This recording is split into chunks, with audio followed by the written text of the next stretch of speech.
There is a brush on a vanity table in Raven Creek that no one has dared to touch in 11 years. The bristles are still soft. The blush inside the compact beside it is still fresh. And the woman who once held that brush in her steady, gentle hands was famous for one thing: she could make anyone look beautiful. The brides on their wedding mornings. The grandmothers in their open caskets.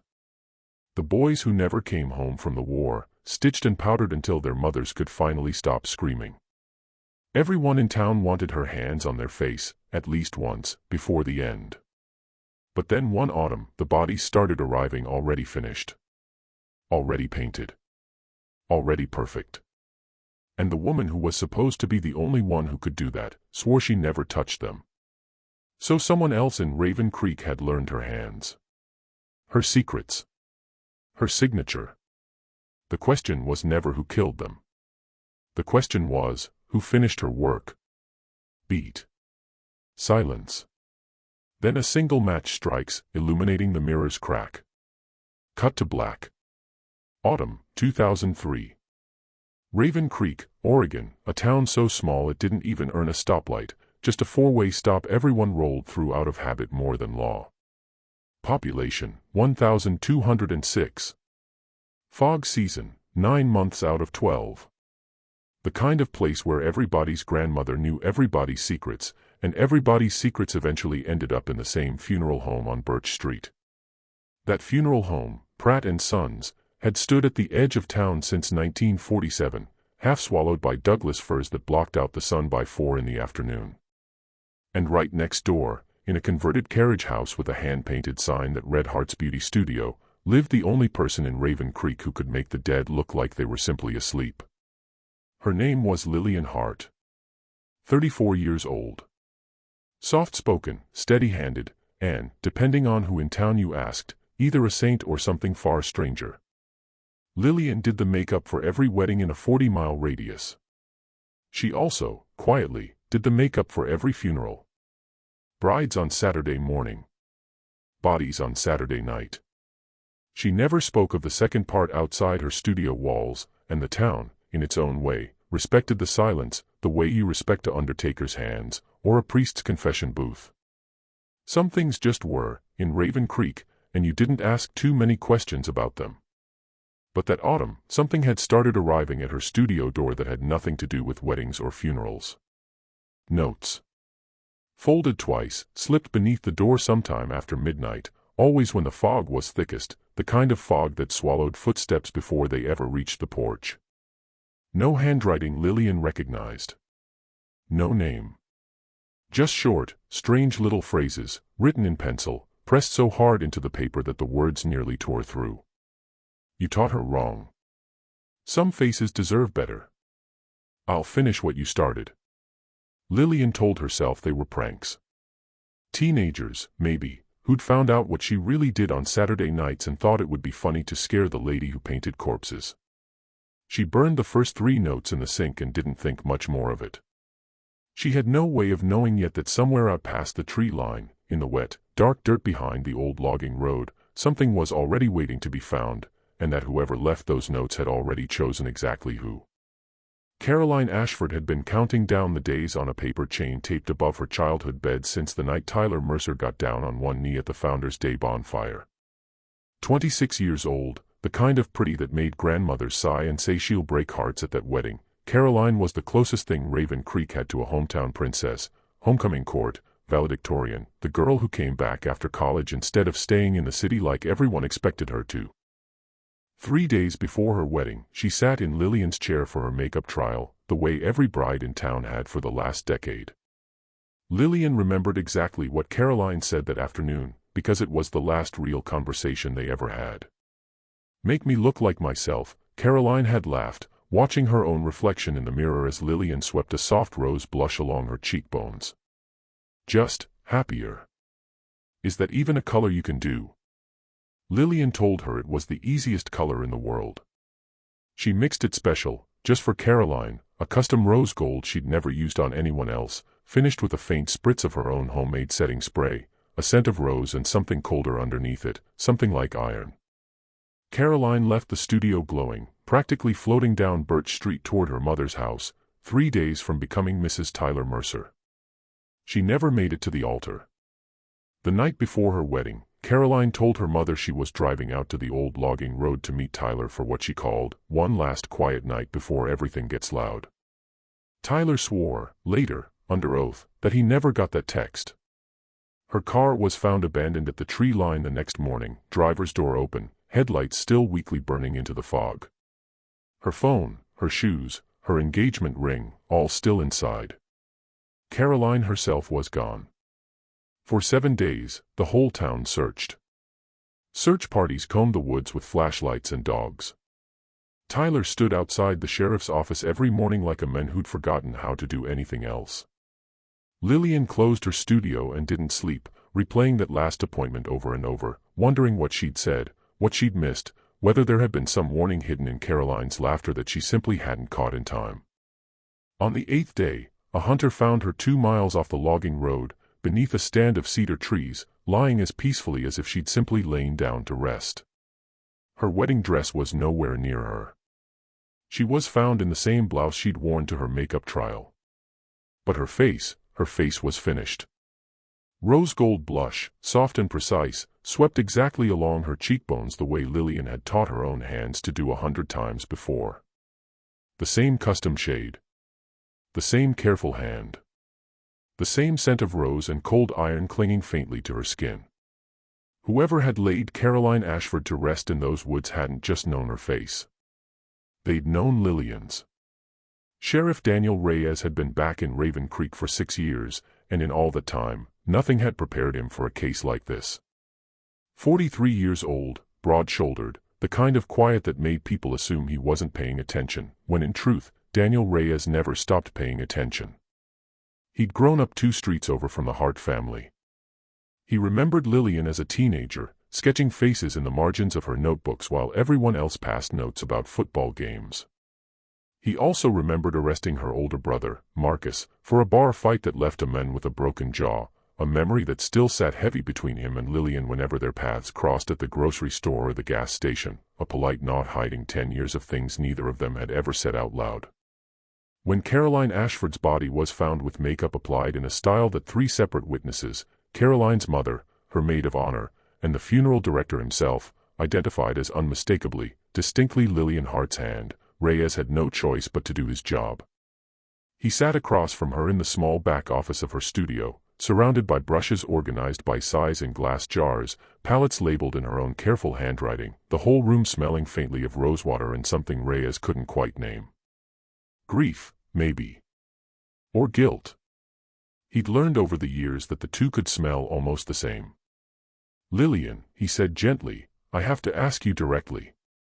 Did you have any contact with Caroline after her trial appointment?" "No." Her voice cracked on the single word. "Daniel, I would never. She was like a little sister to me. I did her mother's makeup for her own wedding 12 years ago. I did her grandmother's funeral. You think I'd—" "I don't think anything yet," Reyes said, and meant it. "But someone used your formula. Your exact blush mixture. Your setting spray. That's not a coincidence anyone in this town can explain away." Lillian's hands had gone cold in her lap. She was thinking, suddenly, of the notes. The folded paper slipped under her door in the dead of night. "You taught her wrong. I'll finish what you started." She hadn't told anyone about them. She'd burned them, certain they meant nothing. Now she wasn't certain of anything at all. What Reyes didn't know yet, what Lillian herself had buried so deep she rarely let herself think of it, was that this wasn't the first time her hands, her formulas, her signature had followed a body into the ground under circumstances no one could explain. It had happened once before. 10 years earlier. In a different town, under a different name, with a mentor Lillian hadn't spoken of since the day she packed one suitcase and disappeared into the night without telling a single soul where she was going. Raven Creek didn't know that yet. But somewhere out there, watching, someone certainly did. 11 days after Caroline Ashford was buried in a closed casket, her own mother had insisted on it, unable to bear the thought of strangers filing past that borrowed, stolen beauty. Walter Pratt found something in the cold room beneath his own funeral home that made him drop his coffee cup on the concrete floor. Harold Whitfield, 71 years old, a widower who lived alone at the edge of town with nothing but a hound dog and a garden he hadn't tended since his wife passed 2 summers back, had been reported missing 4 days earlier by his sister. No one had thought much of it. Harold wandered sometimes, folks said. Got confused. He'd turn up. He turned up in the Pratt & Sons cold storage room, lying on a steel table that hadn't been scheduled for a single thing that week. No paperwork. No intake form. No explanation for how he'd gotten there, or who had carried him in, or why the heavy bay doors, bolted from the inside, alarmed, checked every night by Walter himself, had shown no sign of forced entry. Harold's face had been prepared the way Lillian prepared every elderly man in town for an open casket, a careful, dignified restraint, a soft neutral powder, the faintest hint of color returned to lips gone gray. Exactly her technique. Exactly her hand. Except Harold Whitfield had never been scheduled for a funeral. Because Harold Whitfield, according to the coroner who examined him within the hour, had been dead less than 2 days. Which meant someone had taken him somewhere between his garden and his grave, kept him for 2 days, and only then, calmly, carefully, with all the patience of someone who had done this many times before, finished him. Sheriff Reyes stood over that steel table with his jaw tight enough to ache, doing the math that every person in that room was doing alongside him. Caroline Ashford. Now Harold Whitfield. 2 people, no apparent connection between them beyond geography and the unbearable coincidence of a shared face, Lillian's face, her technique, stamped onto both of them like a signature on the bottom of a painting. This wasn't a single tragic act of rage against one bride. This was a pattern. A practice. Something with rules and rhythm, something that had been done before and would, in all likelihood, be done again. And then the coroner, gloved hands hovering over Harold's collar, leaned in and went very still. "Sheriff," he said quietly. "You're going to want to smell this. Faint. Floral. Rose, underneath it something colder, sharper, like a coin held too long in a closed fist. The same custom scent that clung to Caroline Ashford's skin in the woods. The same scent Lillian Hart had been hand-blending in small glass bottles in the back room of her studio for the last 9 years, a formula she'd never written down, never sold, never given to a single living soul. Reyes looked up at the deputy beside him, and for the first time since this whole nightmare began, his voice came out genuinely unsteady. "Find out everywhere that woman has ever lived," he said. "Because I don't think Raven Creek is the first place this has happened." He had no idea, in that moment, just how right he was, or how far back the truth actually reached. It took the deputies less than a day to find what Lillian had spent 10 years trying to bury. Before she was Lillian Hart of Raven Creek, Oregon, she had been Lillian Voss of Hollow Pine, a fishing town 300 miles up the coast that most people had never heard of unless they'd lived through what happened there in 1993. Property records, an old driver's license, a single grainy newspaper clipping pulled from a community archive. It didn't take much digging once Reyes knew where to look, and what he found made him sit alone in his cruiser outside the station for nearly 20 minutes before he could bring himself to go inside. In Hollow Pine, a 24-year-old Lillian Voss had apprenticed under a woman named Vivian Cross, a mortuary cosmetologist with a reputation that stretched up and down the coast, famous for restoring faces that other professionals refused to even attempt. Burn victims. Drowning victims. The kind of dead that families begged morticians to simply close the casket on, because there was nothing left to show. Vivian Cross could look at the worst the world had to offer and somehow, impossibly, hand it back transformed. She had a saying she repeated to every apprentice who ever sat in her studio, and 3 separate former employees, when questioned by Hollow Pine police all those years ago, remembered it word for word, like a hymn drilled into them too many times to ever forget. Beauty is the only mercy death allows. Everything else is just decay pretending to be peace. Between 1990 and 1993, 4 young women vanished from Hollow Pine and the surrounding county. Each one was found weeks later, perfectly composed, perfectly painted, far more perfectly than any grieving family member could have managed on their own, far more perfectly than the conditions of their deaths should have allowed. Vivian Cross was questioned extensively. Her studio was searched twice.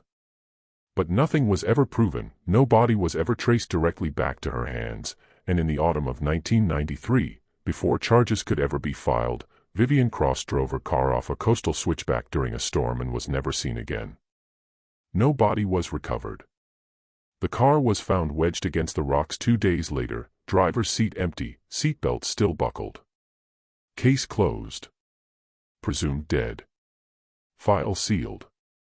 And 3 weeks after that, 24-year-old Lillian Voss packed a single suitcase, left Hollow Pine in the middle of the night, and resurfaced 400 miles south as Lillian Hart, new name, new town, new life, carrying with her nothing of her old one except a set of brushes, a head full of techniques she'd promised herself she would only ever use to bring comfort, and a secret she had never told a single soul in Raven Creek.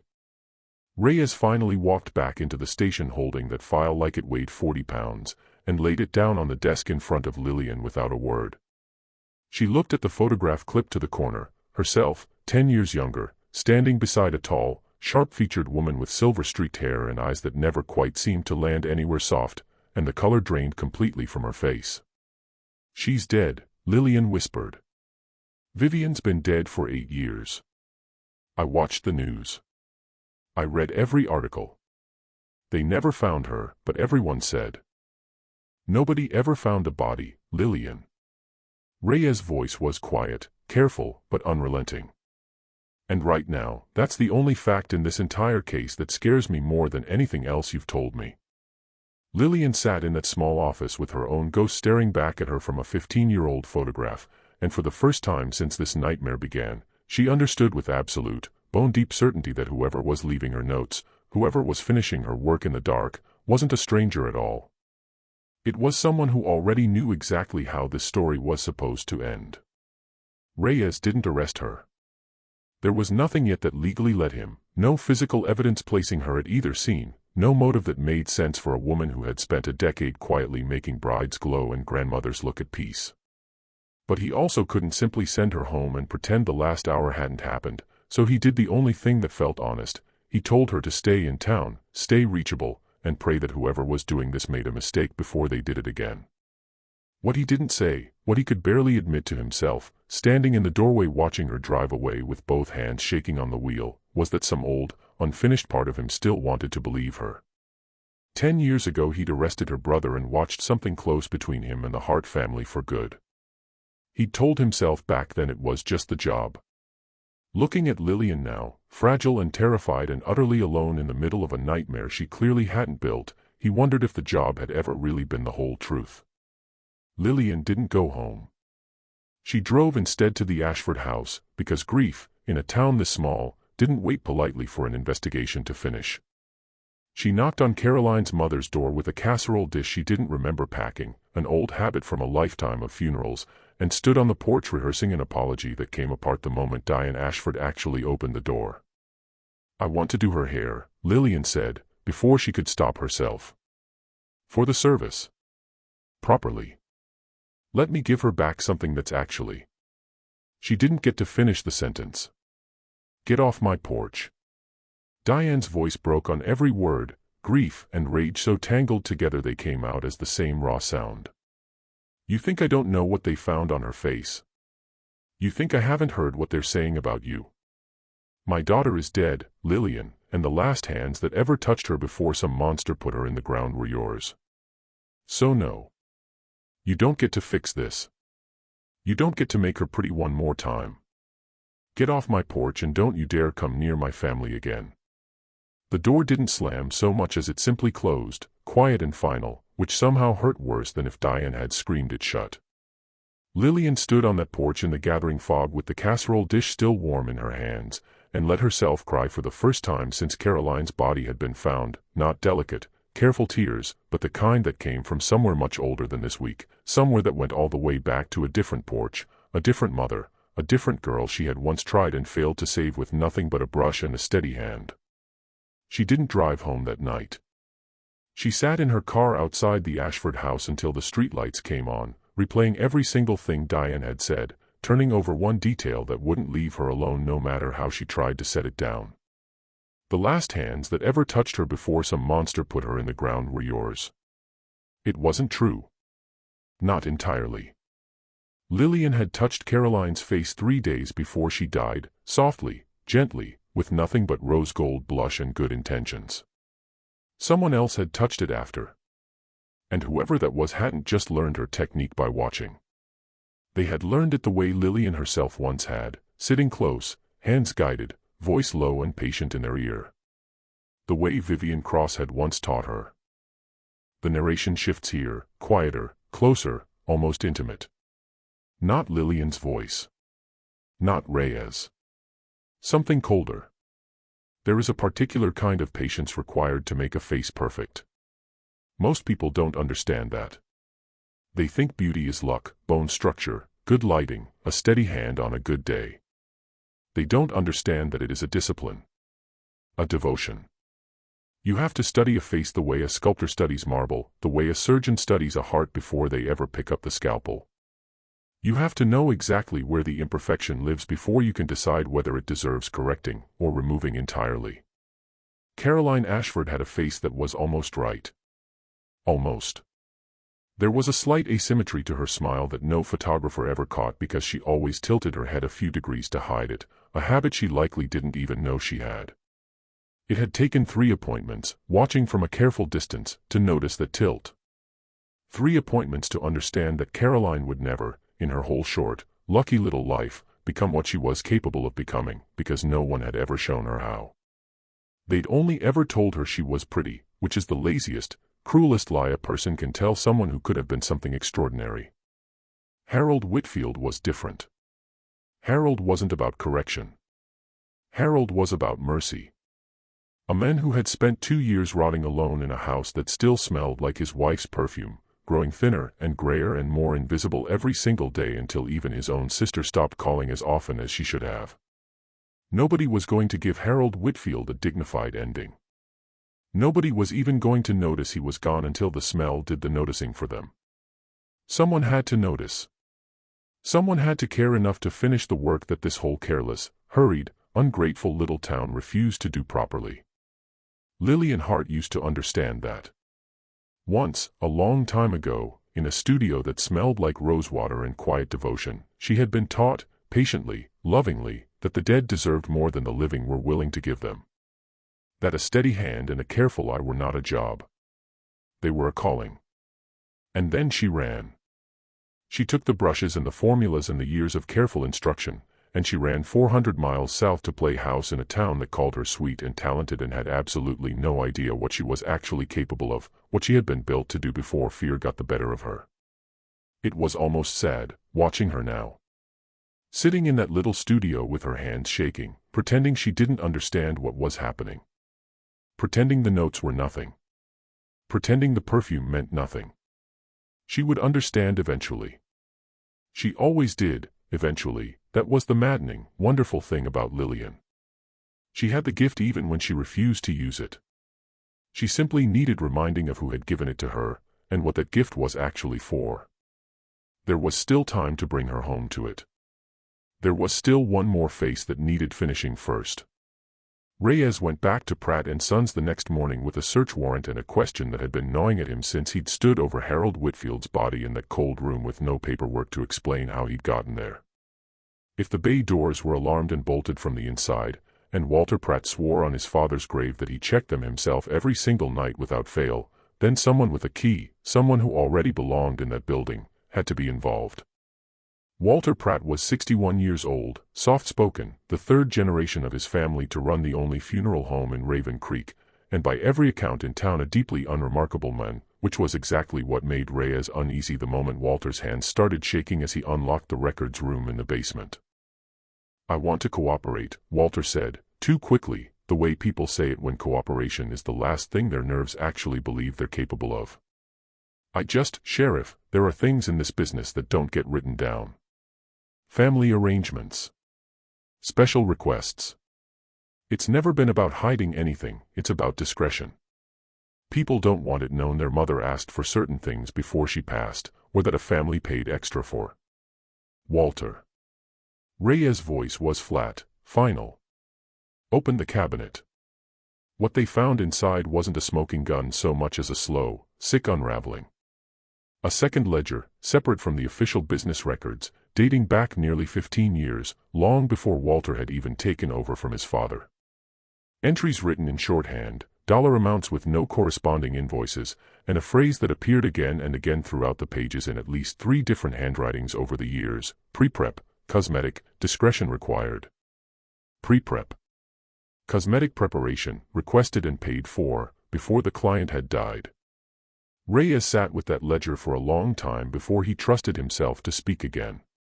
Because what it suggested, what it had apparently been quietly suggesting for nearly 15 years, hidden in a cabinet 2 feet from where bodies were embalmed every week, was that someone in this town had been offering a service that had absolutely nothing to do with grief, and everything to do with control. Families, it seemed, had occasionally paid someone to prepare a loved one in advance, elderly relatives nearing the end, terminally ill spouses, even, in one chilling entry from 1996, difficult teenage daughter, requires correction before debut. Walter swore up and down he'd never personally handled any of those arrangements, that the ledger predated his ownership, that his father had always told him certain rooms in the family business were better left unopened. But his absences over the past 2 weeks, 3 full days unaccounted for around the exact dates Caroline and Harold went missing, gave Reyes more than enough reason to bring him in for formal questioning, even as some quieter, more careful part of his brain noted that none of it actually fit. Walter Pratt didn't have Lillian's hands. He'd never trained under anyone. He couldn't apply a base coat straight, let alone replicate a decade-old signature technique well enough to fool the woman who'd invented it. Which meant the ledger wasn't the answer. It was a thread, old, frayed, leading somewhere much deeper than a nervous funeral director with something to hide. Reyes left Pratt & Sons that afternoon with the ledger sealed in an evidence bag and a feeling settling cold in his chest that he hadn't felt since his first year on the job, the unmistakable sense that this town had been keeping a secret far longer than 2 murders, and that whoever was finishing Lillian's work hadn't started in Raven Creek at all.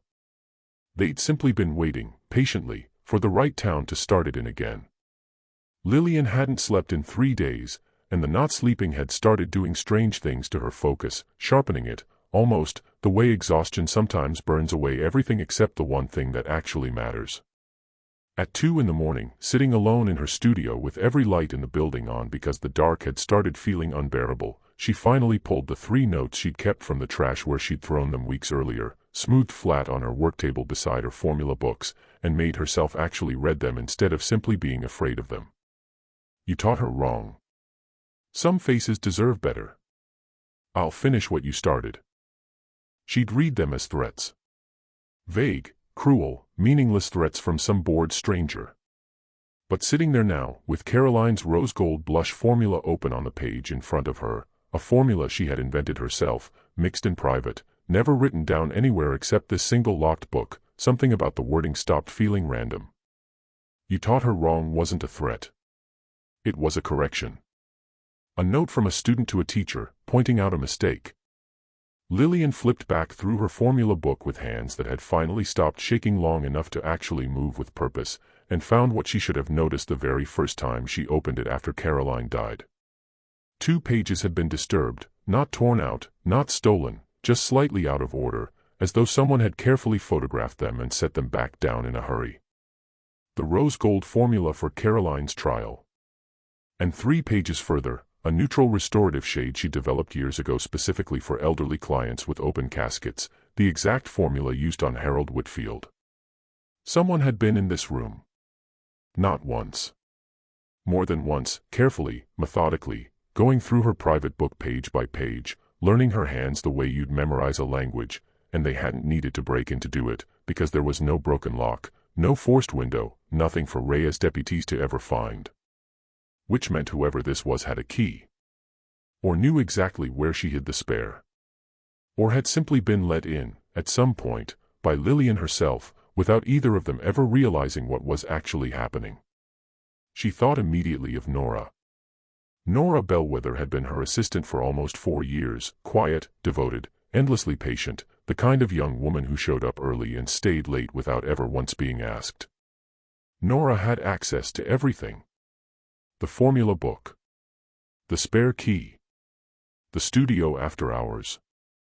Nora had been the one who suggested, gently, that Lillian should let her start handling more of the funeral preparations on her own, so you don't carry the whole weight of it by yourself anymore, and Lillian, exhausted, grateful, never once suspicious, had agreed. Nora had also, Lillian now remembered with a chill crawling slow up the back of her neck, been the one who found Harold Whitfield's family to offer condolences before the official notice had even gone out. Had been unusually present, unusually composed, at both crime scenes when she had absolutely no professional reason to be there at all. Lillian sat alone in her studio at 2 in the morning with that realization settling over her like cold water, staring at the formula book in her lap, and understood with sinking certainty that the notes weren't a countdown to some future, unknown danger. They were a countdown that had already started, and the person counting had been standing close enough to touch her, every single day, for almost 4 years. To understand why Lillian Hart could never simply walk away from this, why she didn't pack a bag and disappear the moment she suspected Nora, why some stubborn, wounded part of her needed to see this through to the very end no matter the cost, you have to go back further than Hollow Pine. Further than Vivian Cross. Back to a small house outside a different small town entirely, back to when Lillian was 19 years old and her little sister Annie was 15, and the two of them shared a bedroom with twin beds and a single cracked mirror they used to fight over every morning before school. Annie had been the bright one. The funny one. The one who could make their tired, overworked mother laugh even on the worst days, who wanted to be an artist, who used to sit on the bathroom counter swinging her legs while Lillian practiced eyeshadow techniques on her face for hours, both of them giggling, neither of them having any idea that those quiet afternoons were the closest thing to happiness either of them would ever fully get to keep. Annie died in a car accident on a rain-soaked road 2 weeks before her 16th birthday. A drunk driver, a curve taken too fast, the kind of senseless tragedy that doesn't have a villain you can actually punish, just a hole that opens up in a family and never quite closes again. The funeral home wanted $300 to restore Annie's face for an open casket, money the family didn't have, on top of a list of expenses that already felt obscene measured against a life that had ended at 15. Lillian's mother, half out of her mind with grief, asked the director if there was any other way. There was. The director, not unkindly, suggested that if someone in the family had a steady hand, they were welcome to do it themselves, free of charge, with whatever cosmetics they wanted to bring. Lillian was 19. She had never touched a body in her life. She sat alone with her sister in that quiet, freezing room for 3 hours, talking to her the entire time the way you talk to someone simply resting, telling her about nothing in particular, what the weather was doing outside, a song that had been stuck in both their heads that whole spring, and by the time she was finished, Annie didn't look like a tragedy anymore. She looked like she was sleeping. Like she might wake up any second and ask Lillian what shade she'd used, the way she always used to. It was the only thing Lillian had ever been able to give her. The only gift left, after every other gift had already run out. She decided, sitting in that cold room with her sister's face finally at peace beneath her hands, that she would never let another family feel as powerless as hers had felt that day. That she would learn to do this properly, not as a morbid curiosity, but as a calling, exactly the way Vivian Cross would later describe it to her, years before either of them knew what that calling would eventually curdle into. This was the wound Vivian had found and pressed her thumb into, all those years ago in Hollow Pine. Not cruelty. Grief. A 19-year-old girl who would have done almost anything to believe that beauty, applied carefully enough, could actually be a form of mercy. And it was the exact same wound, Lillian now understood with growing horror, that someone in Raven Creek had been carefully, patiently pressing on for years, watching her work, learning her hands, waiting for the right moment to remind her exactly what she'd once been taught to believe. She thought of Annie's face beneath her hands that long ago afternoon, and for the first time, the memory that had always felt like the one pure thing left in her life made her feel sick to her stomach. Because somewhere out there, someone had taken that same tenderness and turned it into a weapon, and they had done it, she now feared, using her as the blueprint. Bethany Hart was 17 years old, Marcus's only daughter, which made her the closest thing to a child Lillian had ever had a hand in raising. After Marcus's arrest all those years ago, the bar fight, the broken jaw, 18 months upstate that left him a quieter, harder version of the brother Lillian remembered, Bethany had practically grown up in the back room of Hart's beauty studio, doing homework on the same counter where Lillian mixed foundation shades, falling asleep some Saturday nights to the low hum of the radio while her aunt worked late on a bride's trial run. She wanted to be a makeup artist herself one day. She'd said so 100 times, half joking, watching Lillian's hands the way Lillian herself had once watched Vivian Cross's hands, neither of them ever once imagining that the same gift could carry a shadow large enough to swallow a whole family whole. Bethany texted her aunt at 9:47 that Thursday night to say she was walking home from her shift at the diner, same as always, 15-minute walk, nothing that had ever once worried anyone in 17 years of this town being small and quiet and safe. She never made it home.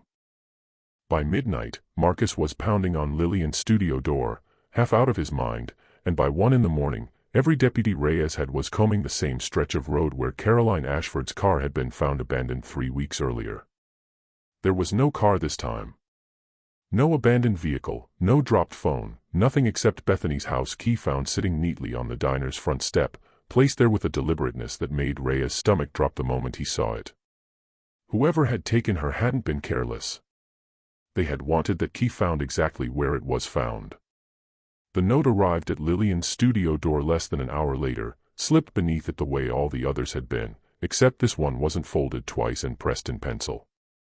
This one was written in careful, looping cursive on heavy cream paper, the kind of paper, Lillian realized with her whole body going numb, that matched a stationery box she hadn't seen in over a decade, sitting once upon a time on a vanity table in a studio 400 miles north.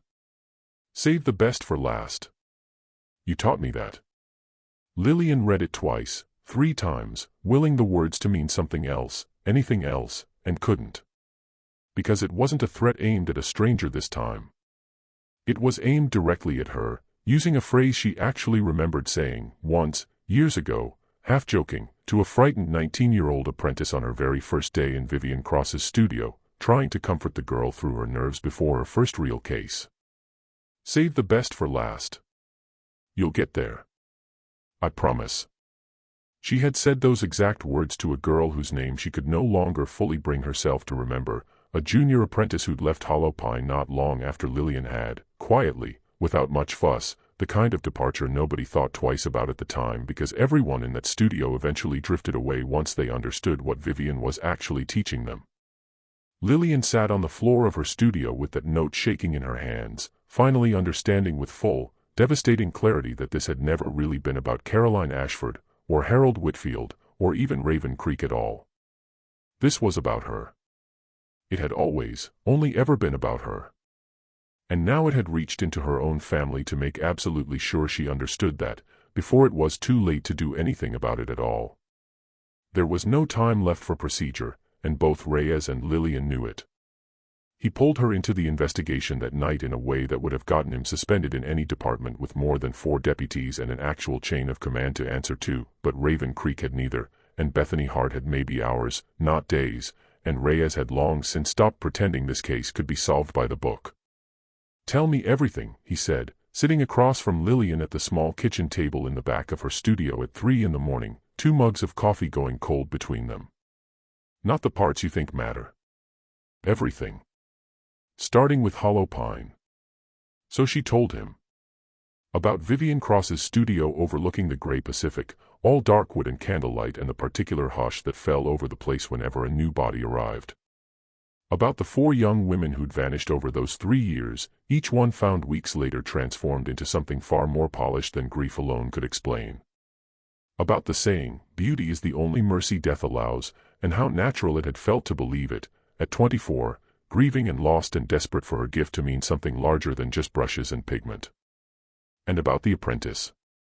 The frightened 19-year-old girl who'd shown up at Vivian's studio not long before Lillian finally fled, eager and quiet and hungry to learn, the way Lillian herself had once been.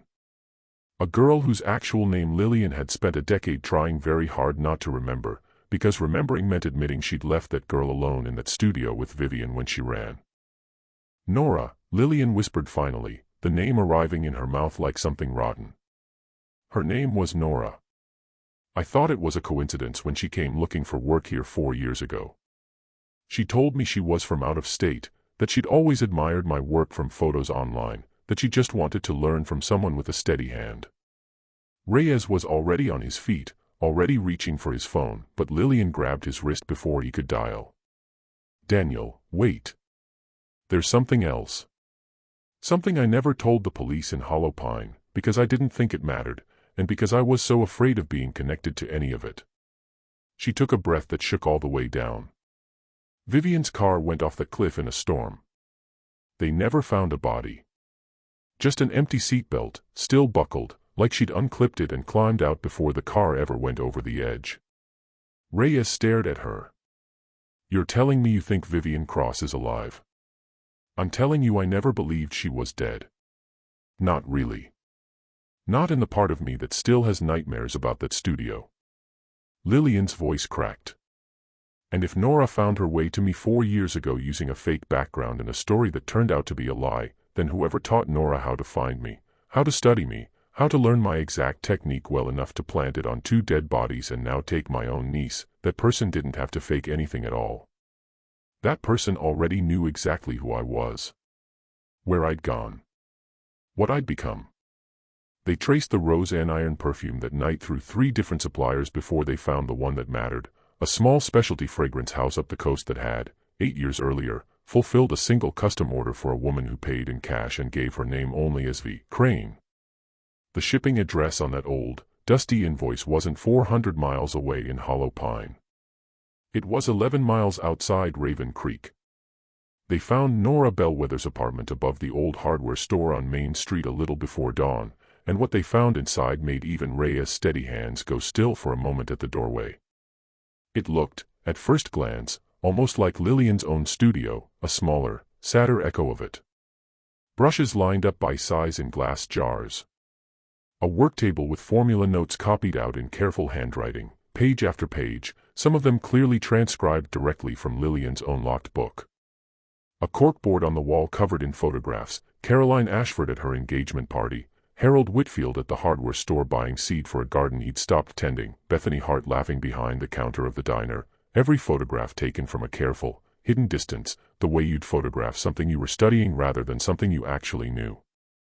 And in the closet, behind a row of winter coats, they found Bethany, drugged into a thin, frightened sleep but alive, breathing, her wrists raw from rope that had been removed only a few hours earlier, her face untouched. She hadn't been finished yet. The whole town exhaled when the story broke. Nora Bellwether, arrested. A young woman with a fabricated past and an unhealthy obsession with her employer, finally caught before she could complete whatever twisted ritual she'd been building toward for years. Diane Ashford wept on her porch when Reyes told her in person. Tyler Mercer finally let himself sleep through a full night for the first time in a month. Raven Creek, for about 18 hours, allowed itself to believe the nightmare was actually over. Lillian didn't believe it for a single one of those 18 hours. She sat across from Nora in the small interview room at the station, the 2 of them alone except for Reyes watching through the one-way glass, and she studied the young woman's face the way she'd once studied 100 other faces, looking, this time, not for an angle of light or a flaw to correct, but for the truth.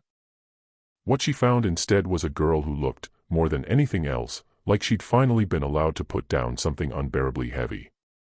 "I didn't want to hurt anyone," Nora said quietly, hands cuffed in her lap, eyes raw and exhausted in a way that didn't read like guilt so much as something closer to grief. "I want you to believe that. I never wanted any of this. She found me 4 years ago, after I left Hollow Pine trying to start over, just like you did. She told me where you'd gone. She told me what you'd be doing by now, who you'd become, and she said if I really wanted to understand what she'd taught me, what we'd both been taught, I needed to go finish your education for you, since you'd run away before yours was complete." Lillian's whole body had gone cold. "Who, Nora? Say her name." Nora's eyes lifted, finally, and met hers directly for the first time in the entire conversation. "Miss Cross," she whispered. "She's been alive this whole time, Lillian. She's been right here. And she's not finished. She told me herself, Bethany was never supposed to be the last one. She just wanted me to slow you down long enough for her to finish the face that actually matters." Lillian's breath caught somewhere in her throat. "Whose face?" Nora's voice, when it finally came, was barely a whisper at all. "Yours." The realization that broke the entire case open arrived not through evidence or confession, but through something far smaller and far more devastating, a single sentence Nora said almost as an afterthought, exhausted and emptied out after hours of questioning, that Lillian almost missed entirely. "She still does the flowers for every funeral," Nora murmured, staring at the table. She said it was the only part of this town that ever felt like the old studio. The smell of the lilies. She said it made her feel close to the work again. Lillian's heart stopped. There was only one florist in Raven Creek. A quiet, unassuming woman named Eleanor Voss, no relation, as far as anyone in town had ever bothered to ask, the surname common enough that nobody thought twice about it, who had moved to Raven Creek 9 years earlier, set up shop 2 doors down from Pratt & Sons, and become, in the gentlest and most unremarkable way imaginable, simply a fixture. She arranged the flowers for every wedding Lillian ever worked. She arranged the flowers for every funeral. She had stood close enough to Lillian, hundreds of times over 9 quiet years, to learn the exact rhythm of her schedule, her clients, her formulas, her grief, and Lillian had never once looked at her twice, because grief and weddings make people forgettable on purpose, and because nobody suspects the woman quietly arranging the lilies of being anything other than exactly what she appears to be. Eleanor Voss. Silver-streaked hair these days, cut shorter, dyed a softer color than Lillian remembered. A slight stoop that hadn't been there before, a careful, gentle voice that had replaced something sharper Lillian used to flinch away from. 9 years of small, deliberate alterations, the same way you'd slowly, patiently transform a face, until the woman standing in front of you no longer resembles, at a glance, the photograph clipped to the corner of an old police file. Vivian Cross hadn't died on that coastal road in 1993. She had unbuckled her own seatbelt, climbed out of a car she'd deliberately driven off the edge, and walked into a new life with the same careful patience she applied to everything else, waiting 9 quiet years in plain sight, arranging flowers, watching her favorite student build a life 400 miles from the one she'd run away from, until the moment finally came to remind her what she actually was. "She always said you were the only one who ever truly understood it," Nora continued, voice hollow. "The others, the girls before you, the girls after, they were just hands," she said. "Talented, sometimes, but they never understood the why of it. You did. You understood it before I ever did. That's why she couldn't just let you go quietly. That's why, when she finally found you again, she didn't want to punish you." "Then what did she want?" Lillian's voice came out barely audible. Nora looked up, and for the first time, something that almost resembled pity crossed her exhausted face. "She wants to finish you," she said. "Not your face. You. She thinks running away broke something in you that she's the only one who knows how to repair. She's been waiting 9 years for you to be ready to come home and let her finish the work properly. Caroline, Harold, they were never really the point, Lillian. They were just supposed to be loud enough to bring you back to her. Bethany was the last warning before she stopped being patient." Reyes was already moving before Nora finished the sentence, radio in hand, calling for every available unit to converge on the flower shop 2 doors down from Pratt & Sons, and Lillian, heart hammering, finally understood with total, paralyzing clarity exactly where this had always been leading, from the very first folded note slipped under her door. This had never been a murder investigation. It had been an invitation.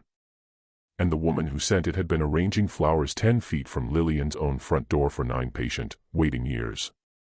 The flower shop was empty when they arrived, register open, lilies still fresh in their buckets, the small bell above the door still swinging gently as though someone had walked out only moments before. But it was Walter Pratt, white-faced and shaking, who finally gave them the answer that mattered, standing in his own doorway as deputies swept past him into the funeral home next door. "There's a room," he said, voice barely above a whisper. "Beneath the old embalming wing. My grandfather built it during the war, said it was for overflow during the flu outbreaks. My father told me never to go down there. Said it belonged to whoever the building's groundskeeper was, going all the way back, said it was none of our business what got stored down there as long as the rent got paid on time." He swallowed hard. "Eleanor's paid that rent every month for 9 years. I never once asked what for." Lillian didn't wait for permission. She was already moving down the narrow stairwell behind the cold storage room before Reyes could stop her, flashlight shaking in her hand, descending into a space that smelled exactly like the studio she'd left behind in Hollow Pine a decade ago, rosewater and candle wax and something colder underneath both, the particular hush of a room built entirely around the dead. Bethany wasn't here. Bethany was already safe, already wrapped in a blanket in the back of an ambulance 2 streets away. But this room had clearly been waiting for someone else entirely, a single reclining chair positioned in front of an antique vanity mirror, brushes laid out in careful rows exactly the way Lillian arranged her own, a chair that had clearly never once held Caroline Ashford or Harold Whitfield or Bethany Hart at all. It had been waiting for her. "You always did have good instincts," said a voice from the shadows behind the mirror, calm and warm and utterly unhurried, a voice Lillian hadn't heard in 10 years that still made every nerve in her body go cold with recognition. "I always told you that, didn't I? You just never trusted yourself enough to listen." Vivian Cross stepped into the low candlelight looking exactly like the gentle, unremarkable florist Raven Creek had known for 9 years, and exactly, underneath it, like the woman who had once taught a grieving 19-year-old that beauty could be a kind of mercy. "You were never supposed to run," Vivian continued, moving closer with that same unhurried patience, studying Lillian's face the way she once studied every face, looking for the flaw, the asymmetry, the place where correction was needed. "You had the gift, Lillian. The real one. Not the trick of it, the truth of it. And you took that truth and wasted it on bridesmaids and prom photos for 10 years because you were too afraid to finish what we started together. You killed Caroline." Lillian's voice shook, but she didn't move. "Harold. You took my niece. I finished them." Vivian's tone never rose, never sharpened. That was the worst part, the gentleness of it, the absolute conviction. Caroline would have spent her whole marriage hiding a smile she was ashamed of. Harold was already dying alone in a house that smelled like loss. I gave them what their own families were too careless to give them. And Bethany, her eyes softened, almost fondly, Bethany was never going to be hurt. Bethany was simply the only language left that I knew would actually bring you to me. Lillian's hands were shaking, but for the first time in this entire nightmare, something other than fear was rising up underneath the terror, something old, and tired, and finally furious. "You didn't teach me mercy," she said. "You taught me to be afraid of my own hands for 10 years. You took the one good thing I had left after my sister died and you turned it into something I've spent a decade running from." Vivian's expression flickered, the first real crack Lillian had ever seen in that calm, patient mask, and in the half-second of silence that followed, footsteps came pounding down the narrow stairwell behind them, flashlight beams cutting wild through the dark. Reyes had found the room. And Vivian Cross, cornered for the first time in 9 careful, patient years, finally reached for something hidden beneath the vanity table that caught the candlelight in a thin, terrible line of silver. The scalpel in Vivian's hand wasn't meant for Lillian, not at first. It was meant, with the same careful, unhurried patience she applied to every single thing she touched, for herself, drawn slow and deliberate across her own palm, a thin red line welling up dark in the candlelight. "You always understood it as transformation," Vivian said quietly, almost gently, watching her own blood with something close to reverence. "I always understood it as completion. There's a difference, Lillian. A face isn't finished until the work is finished. And I have been unfinished for 9 very long years, waiting for the one student who might actually understand why that matters." "Drop it." Reyes' voice cracked through the small stone room, gun raised, flashlight beam shaking only slightly despite everything. "Hands where I can see them. Now." Vivian didn't drop it. She didn't even look at him. Her eyes stayed fixed on Lillian, soft and almost maternal, the way they had looked at her once across a different studio a decade and 400 miles ago, back when Lillian had been young enough and broken enough to mistake that look for love. "You came all this way," Vivian said, "because some part of you already knows I'm right. You've spent 10 years making the dead look peaceful for strangers who never once asked you why it mattered so much to you. I'm the only person left alive who actually knows. Come finish this with me. Properly. The way we were always meant to. You're not finishing anything." Lillian's voice, when it came, surprised even herself, steady, clear, the shaking finally gone. "You didn't teach me mercy, Vivian. You taught me grief dressed up as a calling, and I spent 10 years thinking that meant something sacred. It didn't. It was just pain, looking for somewhere safe to live. I found somewhere else for it to live instead. I found a town that let me actually help people, instead of using them. Something in Vivian's face finally, fully broke, not rage, but something closer to grief itself, the realization of a woman watching the one thing she'd built her entire life around refuse, completely and finally, to come home. She moved fast for someone her age, lunging not at Lillian but toward the narrow stairwell behind Reyes, scalpel still in hand, and Reyes fired once, a single shot that caught her in the shoulder and spun her hard against the stone wall, the scalpel skittering across the floor into shadow. She didn't die. Not that night. She survived the wound, was taken into custody within the hour, and Raven Creek finally, truly exhaled for the first time in nearly a month, Bethany safe and sleeping in a hospital bed with her father refusing to leave her side, Nora Bellwether cooperating fully with prosecutors in exchange for a chance at the kind of mercy Vivian Cross had never once offered anyone, and Lillian Hart standing alone in the wreckage of that hidden studio long after everyone else had gone, staring at her own reflection in a mirror that had been waiting, patiently, for a face that finally refused to arrive. She looked at herself for a long time in that candlelit glass. For the first time in 10 years, she didn't see Vivian's training looking back at her. She just saw her own face. Tired. Frightened. Entirely, finally, her own. 3 months passed before Lillian Hart set foot inside a prison, and even then, she almost turned the car around twice before she finally walked through the visitor's entrance and asked, quietly, for permission to see Vivian Cross one final time. Vivian was thinner now, hair gone fully gray, the shoulder wound healed into a tight, permanent stiffness that made her sit a little crooked in the plastic chair across the visitation table. She didn't look like a florist anymore, and she didn't look like the woman who'd once commanded an entire studio with nothing but a calm voice and a steady hand.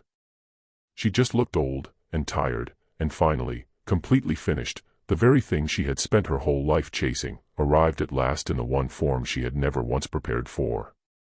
"I didn't expect you to come," Vivian said. "I almost didn't." Lillian sat down across from her, hands folded carefully in her lap. "I came to tell you something, and then I'm not coming back." Vivian waited, silent, watching her the way she always had, studying, searching for the flaw. "You were wrong," Lillian said simply. "About all of it. Beauty isn't the only mercy death allows. Sometimes mercy is just letting someone go. Sometimes it's a daughter forgiving a mother she'll never fully understand. Sometimes it's me, sitting here, telling you I forgive you for what you did to me, not because you deserve it, but because I finally don't want to carry the weight of hating you for the rest of my life. That's the only mercy I have left to give you."